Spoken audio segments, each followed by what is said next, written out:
대법원 2023년 1월 12일 선고 2022도 11245, 2022보도 52. 판결은 장기 미제 살인사건에서 방송 제보 진술을 핵심 증거로 삼아 살인 공동정범을 인정할 수 있는지, 그리고 그 과정에서 요구되는 증명의 정도와 진술 신빙성 판단, 살인의 고의 및 공동정범 성립 요건을 얼마나 엄격하게 보아야 하는지를 정면으로 다룬 판결이다. 이 사건에서 피고인은 1999년 무렵 변호사인 피해자를 혼내주라는 취지의 지시를 받고 현금 3천만 원을 받았으며 폭력조직 구성원인 지인과 모의하여 실행을 맡기고 피해자의 동선과 생활 패턴을 파악하게 한 뒤 칼을 사용하도록 하는 방식으로 범행을 준비했다고 지목되었다. 실행자로 지목된 인물은 심야 시간대에 피해자를 추적 미행한 후 인적이 드문 노상에서 칼로 복부와 가슴 부위를 연속 찌르는 등의 공격을 가하여 피해자를 사망에 이르게 한 것으로 공소사실이 구성되었다. 그러나 이 사건은 오랜 기간 미제로 남아있다가 피고인이 수십 년 뒤 방송 프로그램 제작진의 스스로 접근해 범행 경위와 관련자, 준비 과정 등을 비교적 구체적으로 말하는 이른바 제보 진술을 하면서 다시 형사 절차로 이어졌다. 원심은 피고인이 공소시효가 완성되었다고 믿고 자발적으로 제보했고, 진술이 비교적 구체적이며 일부 내용이 당시 언론 보도나 수사기관이 파악하지 못한 사정과 부합한다고 보아 제보 진술의 신빙성을 인정했다.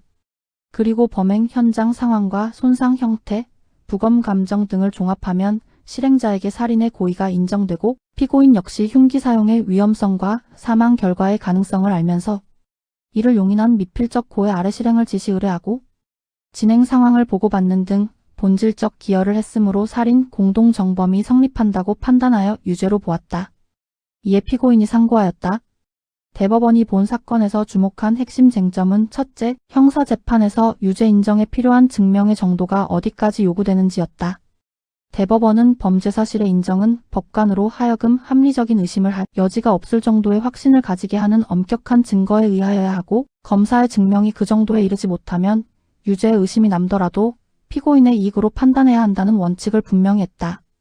둘째, 공소사실에 부합하는 진술이 존재하더라도 그 진술 중 주요 부분을 그대로 믿을 수 없는 객관적 사정이 밝혀진 경우에는 진술 전체의 신빙성이 크게 약화되므로 남은 부분만 따로 떼어 신빙성을 인정하려면 그 부분만 믿을 충분한 근거가 있거나 이를 보강하는 다른 증거가 제시되는 등 합리적 의심을 배제할 만한 사정이 필요하다는 점을 정리했다. 셋째, 살인의 고의 판단은 범행 경위와 동기, 준비된 흉기의 유무와 종류용법, 공격 부위와 반복성, 사망 결과, 발생 가능성, 범행 후 결과, 회피 행동 등 범행 전후의 객관적 사정을 종합해 판단해야 하며, 넷째, 공동정범은 공동가공의 의사와 기능적 행위 지배가 필요하고 단순히 타인의 범행을 인식하면서 제지하지 않은 정도로는 부족하며 상호 이용의 관계가 합리적 의심이 없을 정도로 증명되어야 한다는 법리를 재확인했다.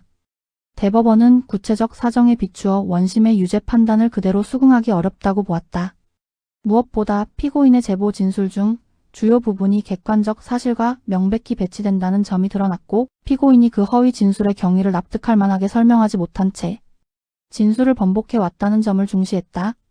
지시자를 특정하는 진술에서 객관적 수감 기록과 충돌하는 부분이 확인되거나 실행자 도피 관련 진술이 다른 범행 사실과 충돌하는 정황이 드러났음에도 일관된 설명이 부족했고, 지시자와 실행자 모두 사망한 사람으로 지목되어 진술을 통해 신빙성을 교차 검증하기가 구조적으로 곤란한 점도 문제로 보았다. 또한 피고인의 제보 진술을 뒷받침할 객관적 증거나 구체적 정황이 부족하고, 특히 직접 실행행위를 하지 않은 피고인의 기능적 행위 지배를 인정하려면 역할 분담과 범죄 실현 과정에서의 지휘 기여가 구체적으로 입증되어야 하는데 이를 보강할 자료가 충분하지 않다고 보았다. 원심이 신빙성의 근거로 든 진술의 구체성 역시 사건이 장기간 언론에 반복 보도되며 흉기 형태나 부검 결과 등 정보가 상당 부분 알려져 왔던 점을 감안하면 피고인이 보도 내용을 바탕으로 추정해 말했을 가능성을 배제하기 어렵다고 지적했다. 대법원은 실행행위의 상처 형태와 부검 소견을 바탕으로 실행자에게 살인의 미필적 고의를 논할 여지가 있더라도 현장에 없었던 피고인에게까지 살인의 고의와 공모, 공동정범의 성립을 인정하려면 더욱 엄격한 증명이 필요하다고 보았다. 특히 피고인 제보 진술의 취지 자체가 상해를 공모했는데 일이 잘못되어 사망했다는 방향을 포함하고 있다면 원심이 그 진술의 신빙성을 상당 부분 인정하면서도 살인의 고의가 없었다는 부분만 떼어 배척해 살인의 고의를 인정하려면 그 배척을 정당화할 만한 객관적이고 엄격한 보강 사실이 필요하다는 취지로 판단했다.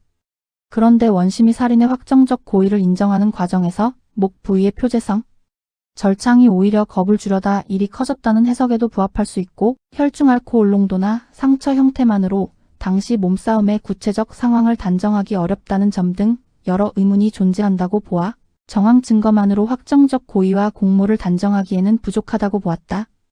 결국 대법원은 검사가 제출한 증거만으로는 공소사실이 합리적 의심 없이 증명되었다고 보기 어렵고 원심에는 형사재판에서 요구되는 증명의 정도, 진술 신빙성 판단, 살인의 고의 및 공동정범 법리에 관한 오해 또는 충분한 심리 부족과 사실 오인이 있다고 보아 살인 부분을 파기환송하였다. 살인 부분이 파기되면 함께 심리되어야 하는 보호관찰 명령 청구 부분도 함께 파기되어야 하므로 그 부분도 환송되었고 별도로 판단된 협박 부분에 대해서만 원심의 유죄 판단이 유지되었다. 이 판결은 헌법적 관점에서 무죄추정 원칙과 적법 절차의 핵심을 다시 강조한다. 장기 미제 강력 사건이라는 이유로 증명 기준이 완화될 수 없고 사회적 공분이나 그럴듯한 서사가 엄격한 증명을 대체할 수 없다는 점을 분명히 한 것이다.